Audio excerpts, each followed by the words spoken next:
Nesse vídeo eu quero falar tudo sobre briefing contigo. A verdade é que os arquitetos têm uma grande dificuldade de fazer o briefing.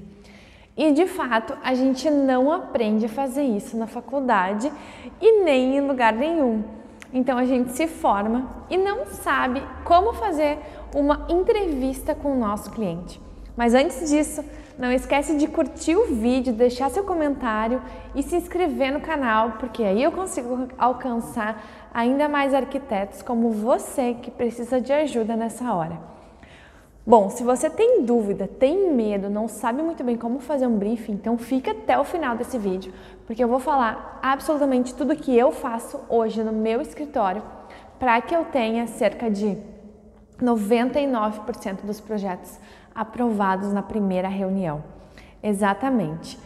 Para que a gente consiga ter um projeto aprovado pelo cliente de forma muito assertiva e rápida e que de fato o cliente se sinta feliz com o nosso projeto, a principal etapa é o briefing. Não vai adiantar você fazer milhares e milhares de imagens super renderizadas, lindas, maravilhosas, se você não tiver um projeto que realmente seja a cara do seu cliente. E aqui no escritório a gente trabalha com um briefing em 5 etapas. Exatamente, ele tem 5 etapas. O cliente não sai daqui em menos de 1h30, 2 horas de reunião. E aí talvez você esteja pensando, nossa, mas todo esse tempo para fazer um briefing? Sim, esse é o momento crucial na hora de fazer um projeto, porque vai ser dele que vai nascer absolutamente todas as informações do projeto, o gosto do nosso cliente, o programa de necessidades, de tudo que ele precisa naquele ambiente ou naquela casa, naquele projeto. O briefing ele pode ser padrão, é muito bacana que você tenha um briefing padrão no seu escritório, para que você não tenha que ficar refazendo esse briefing milhares e milhares de vezes, cada vez que você tem um novo projeto. Agora, se você trabalha com vários tipos de projeto, por exemplo, residência, interiores, projeto comercial, é importante que você tenha um modelo para cada tipo. Porém, quando for a mesma tipologia de projeto, o mesmo tipo de projeto, você vai utilizar sempre o mesmo projeto, sempre o mesmo briefing.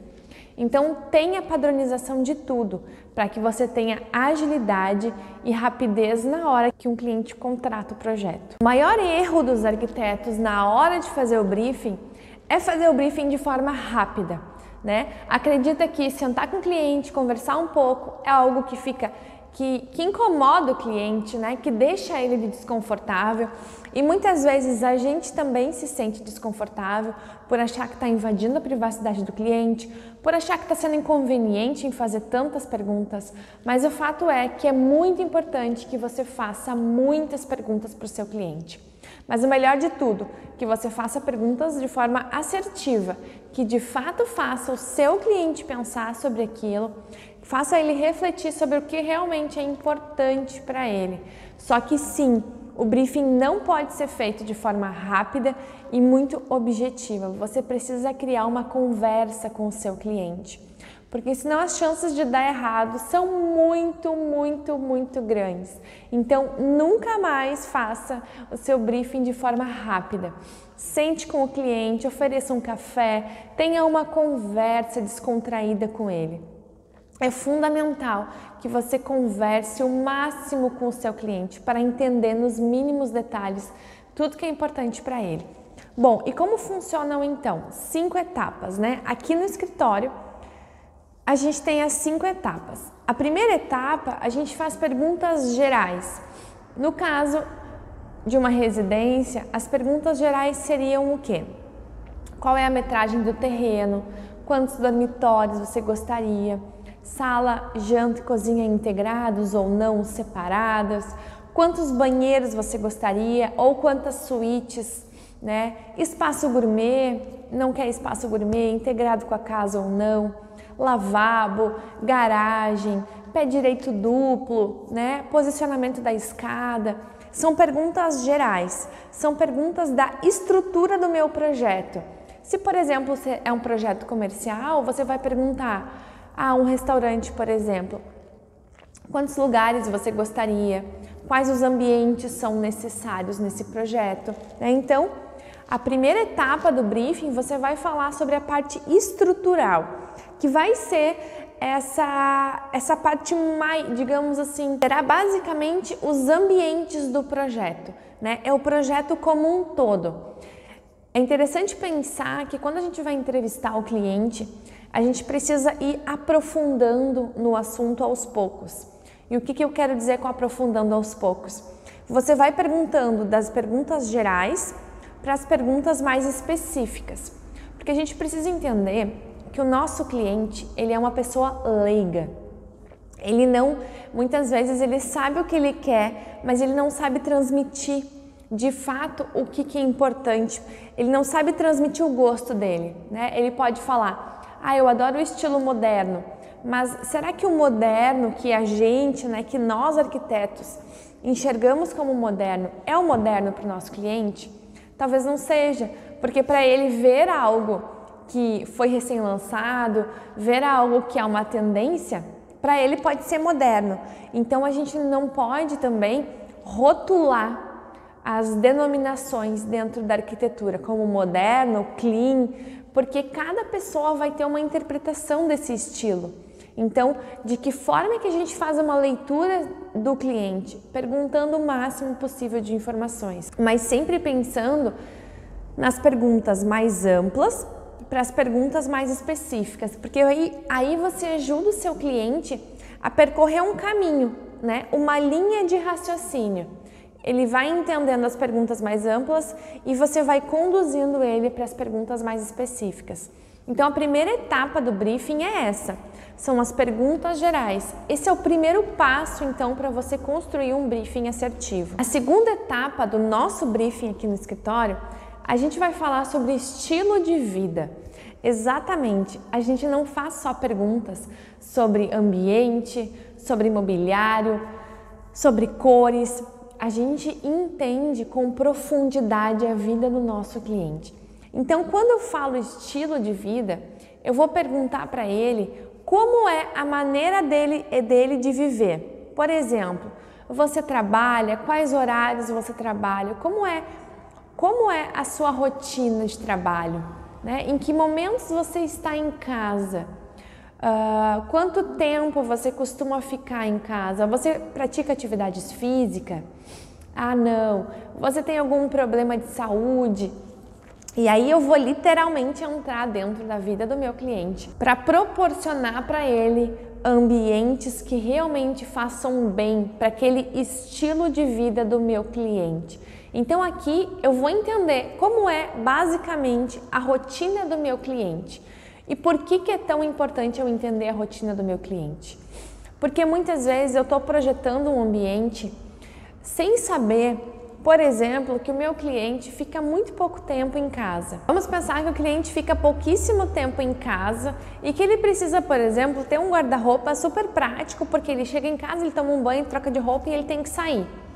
E aí eu preciso entender dessa praticidade toda, o que exatamente seria essa praticidade na vida do meu cliente. E eu só entendo isso quando eu conheço a fundo o estilo de vida do meu cliente. E aí a terceira camada que eu vou entrar no briefing, né, o terceiro item, a terceira etapa, eu vou entender o comportamento do meu cliente. Então aqui eu vou aprofundar um pouco mais o estilo de vida dele, e eu vou entender de fato quais são as necessidades e o comportamento do meu cliente. E aqui vai entrar perguntas como, por exemplo, você gosta de receber amigos, né? Como é o seu dia a dia dentro de casa? Daí ele pode te falar, por exemplo, nós somos uma família com dois filhos, então a gente costuma tomar o café da manhã na cozinha mesmo, na bancada. Finais de semana a gente adora receber nossos amigos. Por que eu preciso entender o comportamento do meu cliente?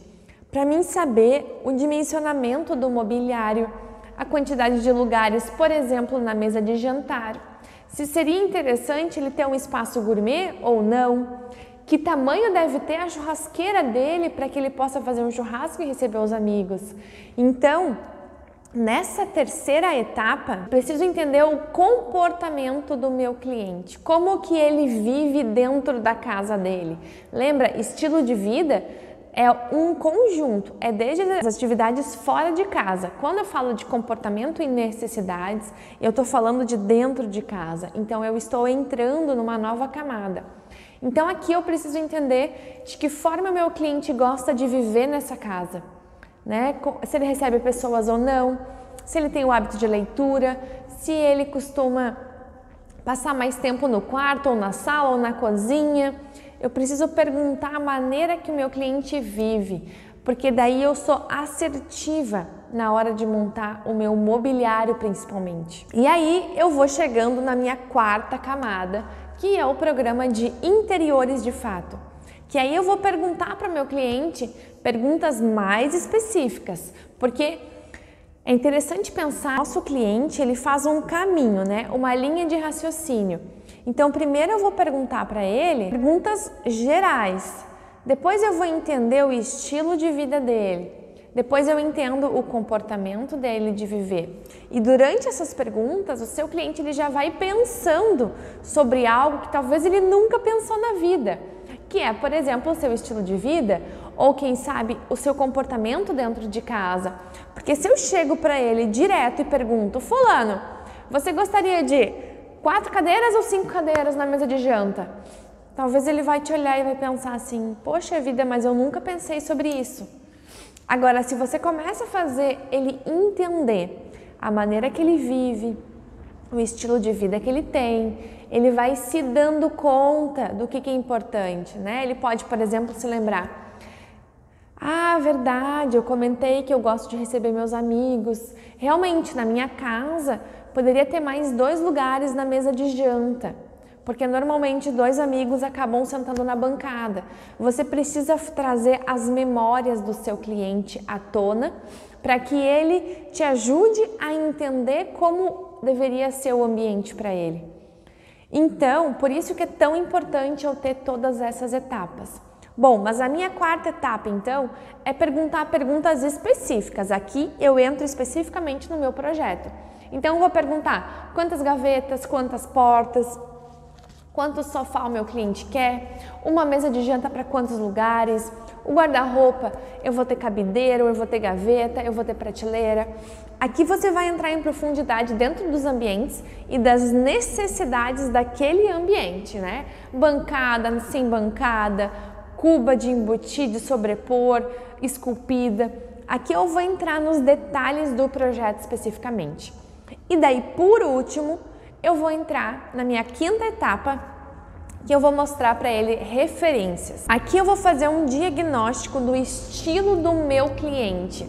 E como que eu faço isso? Para mim fazer o diagnóstico do estilo do meu cliente, eu preciso mostrar imagens para ele. Então, por exemplo, quando se trata de um projeto de uma casa, eu vou ter vários ambientes, certo? Eu vou ter cozinha, eu vou ter dormitório, eu vou ter sala de janta, eu vou ter os banheiros. Então, aqui no escritório, a gente tem referências de cada um dos ambientes. À medida que o projeto é, por exemplo, de uma residência, eu vou mostrar para ele todas as imagens. Mas, por exemplo, se ele me contrata só para fazer um projeto de um dormitório, eu vou mostrar para ele só as imagens de dormitórios. Porém, aqui tem um grande pulo do gato. Eu não mostro apenas imagens para ele. Eu vou conduzindo ele para um diagnóstico de estilo. E como que isso é feito? Eu tenho aqui no escritório várias pastinhas. Cada uma das pastinhas corresponde a um estilo. Então, por exemplo, eu tenho o estilo clássico, o estilo industrial, o estilo vintage, e dentro de cada uma dessas pastinhas eu tenho imagens referentes àquele estilo. E aí eu abro a pasta e eu mostro para o cliente todas as imagens de cada um dos estilos, um estilo por vez. Você não precisa explicar para ele o que é cada um daqueles estilos, porque às vezes acontece do cliente começar a pesquisar sozinho informações sobre projeto E aí ele lê em uma revista, por exemplo, que o estilo vintage está em alta. E aí ele chega para você e fala assim: eu quero a minha casa estilo vintage. Porque ele leu na revista e tem pessoas que se apegam a essa questão de estar na moda. Porém, você precisa pensar que o seu cliente ele tem que estar feliz com o seu projeto. E muitas vezes, aquele estilo que ele vê na revista não cabe na casa dele ou não cabe no projeto dele. Muitas vezes no estilo de vida dele. E aí, você não pode deixar ele preso àquilo. Você precisa realmente fazer uma leitura. Se de fato aquele estilo que ele ouviu falar, que ele achou bonito na revista, é realmente o gosto pessoal dele. E como que a gente faz isso? Mostrando as referências. Então, por exemplo, eu vou fazer um briefing de imagens de um dormitório. Eu vou abrir a pastinha clássico, por exemplo, e eu vou mostrar uma imagem por vez. Porém, quando eu vou mostrar as imagens, eu sempre digo para o cliente: eu gostaria que você olhasse essa imagem e me falasse: gostei, não gostei, gostei da cor, gostei da luminária. Você pode me apontar detalhes que você gostou ou detalhes que você não gostou e pode me falar: gostei de um todo ou não gostei de nada. E aí o seu cliente vai te contando o que ele acha de cada uma das imagens. E aí a gente costuma montar uma planilha onde a gente tem cada um dos estilos em colunas e a numeração da imagem. E a gente realmente vai anotando a percepção do cliente daquele ambiente. E aí eu repito isso em todos os estilos, no clássico, no vintage, no tradicional. Você pode dar o nome que você quiser para os estilos, não importa. O que vai importar vai ser que depois que você concluir a reunião, você vai criar uma pastinha para o cliente e você vai separar somente as imagens que ele gostou. E aí, quando você separa somente as imagens que ele gostou, você consegue construir praticamente um mood board do gosto do seu cliente. E aí você percebe exatamente qual é o estilo do seu cliente. E aí é um estilo próprio, a gente não dá rótulos, né? Porque as pessoas gostam de coisas variadas. Você vai compor o estilo dele de acordo com as referências que ele mais gostou. E aí a chance do seu projeto ficar exatamente o gosto do seu cliente é muito grande. Então experimente fazer isso e depois me comenta aqui como foi. Mas aqui no escritório a gente aplica dessa forma e a gente tem grandes resultados em todas as reuniões.